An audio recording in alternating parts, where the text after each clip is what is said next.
Big news. The Supreme Court struck down Donald Trump's illegal tariffs, and you should be getting a refund.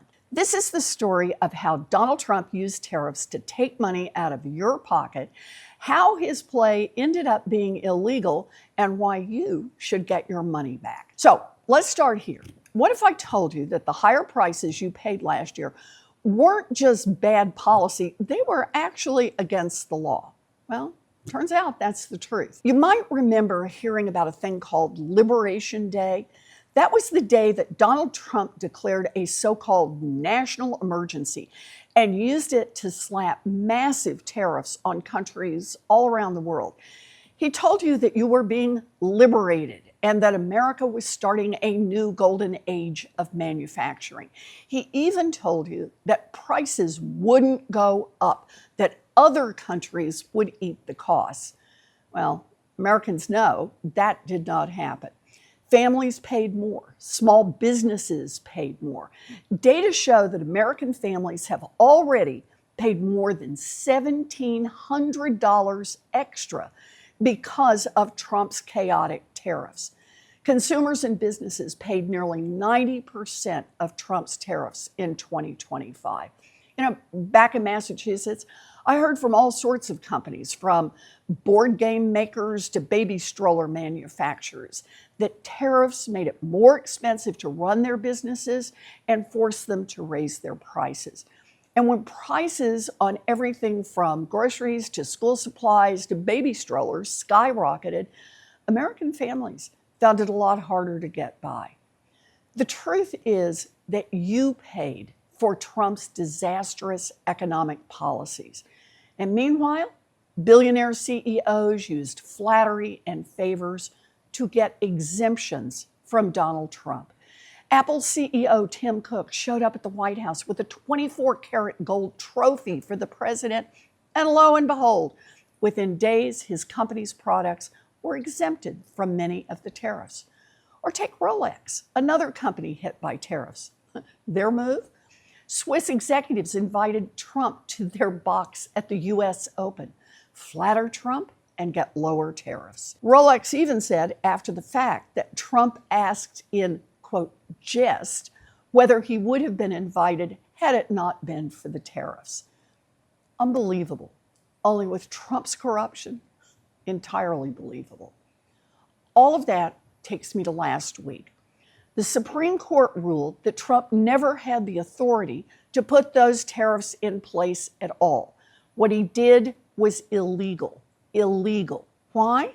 Well, Donald Trump used a law that gave the president specific powers during a national emergency, like when we're at war and our national security is at stake, to do things like freeze foreign assets or block transactions.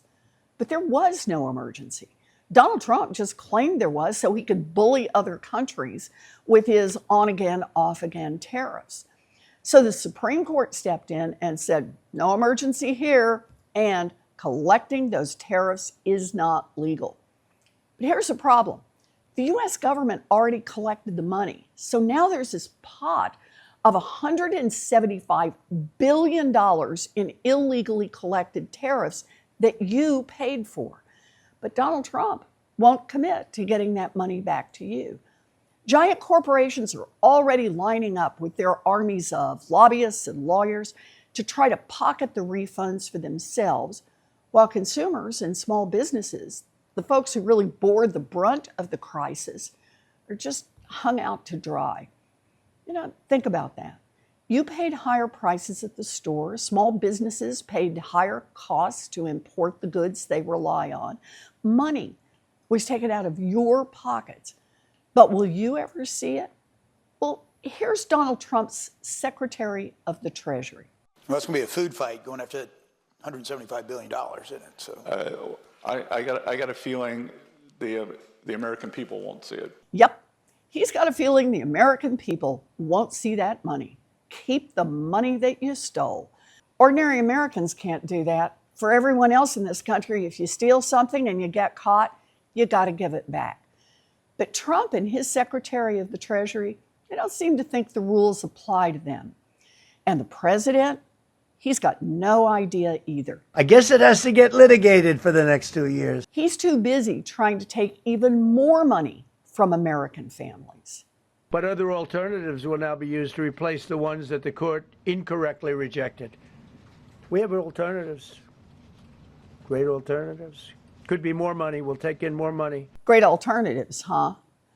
Since last Friday's ruling, Trump has announced a 10% global tariff. Then a day later, he jacked it up to 15%, or tried to anyway, by announcing it on Truth Social. But policy isn't made on Truth Social, so the 10% tariff is in effect while Trump continues stirring up more uncertainty about pushing it higher. But here's the catch. Under the new law he's using, Trump's 10% global tariffs will expire after 150 days unless Congress votes to extend them. So this is squarely on Republicans in charge of Congress. These spineless Republicans have the power to protect the American people from Donald Trump's chaotic trade policy. Or they can keep bending the knee to Trump, effectively raising your prices. Here's what I think. Trump doesn't have a strategy to lower your prices or to grow our economy. He just wants to use tariffs to further his corruption and his chaos, and you are paying the price. No court decision can undo the massive damage that Trump's tariffs have already caused. But the administration's first priority should be getting the money that Trump stole back into the pockets of American families. That's just right.